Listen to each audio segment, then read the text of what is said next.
et bienvenue au nouvel hebdomadaire sur le changement climatique. Venise en état d'urgence. Mercredi dernier, la ville touristique italienne a subi sa pire inondation depuis 50 ans due à la montée du niveau de la mer. L'eau a envahi la ville, causant des dégâts énormes aux œuvres d'art et monuments ainsi que la mort d'une personne. Les autorités ne s'étaient pas attendues à une telle inondation et se font maintenant du souci pour la tombée de neige dans les montagnes aux alentours. Il y a 7 fois plus de plastique que de poissons bébés dans certaines cages piscicoles.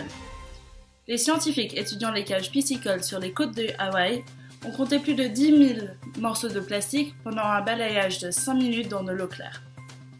Cela démontre la sévérité du problème de plastique. Les couches d'eau sur la surface de l'océan sont un endroit sûr pour les larves de poissons pour éclore et grandir avant de retourner dans leur habitat. Or, les scientifiques étaient alarmés de trouver que ces poissons ingèrent des taux élevés de microplastiques quand ils sont le plus vulnérables. La forêt de mangrove à Bengale limite les dégâts causés par le cyclone Bulbul. La forêt de mangrove a de nouveau démontré son utilité dans la protection de la côte des hasards naturels en réduisant la vitesse du cyclone Bulbul de 20 km/h. Pendant que le cyclone se déplaçait parallèlement à la côte, la forêt l'a ralenti, réduisant ainsi son dégât matériel et sa dangerosité. Avec l'élévation du niveau de la mer et le changement climatique, d'importantes discussions seront nécessaires pour la protection des Sundarbans. Des inondations en Grande-Bretagne après l'équivalent de 1 mois de pluie en 24 heures. Quelques régions en Grande-Bretagne ont reçu l'équivalent de 1 mois de pluie en 24 heures, causant beaucoup de dégâts. 6 avertissements ont été donnés dans la région de Yorkshire et les Midlands, avec des gros dégâts dans le Yorkshire du Sud. Le Premier ministre Boris Johnson avertit pour l'éventualité d'encore plus d'inondations dans le futur causées par le changement climatique. Il dit que de gros investissements ont été faits dans le développement des défenses contre les inondations ainsi que la préparation.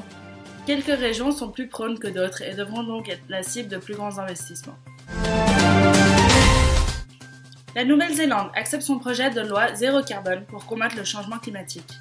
Avec l'acceptation de cette nouvelle loi, le pays déclare travailler pour avoir des émissions de carbone neutres d'ici 2030. Le Premier ministre, Jacinda Ardern, a exprimé son anxiété concernant la crise climatique dans laquelle le monde se trouve et déclare qu'il est temps d'agir. La nouvelle loi projette de réduire les émissions de méthane de 1/4 d'ici 2050, de planter 1 milliard d'arbres dans un délai de 10 ans et de produire l'entièreté de l'électricité du pays de sources renouvelables d'ici 2035.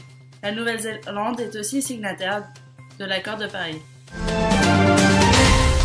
Une délégation historique pour sauver la forêt de Tongass. La Tongass est une forêt encore intacte en Alaska, habitée par plusieurs communautés indigènes. Comme l'Alaska se réchauffe environ 2 fois plus vite que le reste du monde, il est important de préserver l'écosystème de la Tongass.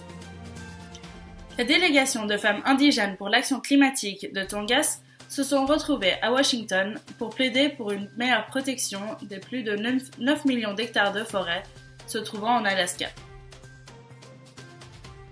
Je vous souhaite une bonne journée et à la semaine prochaine.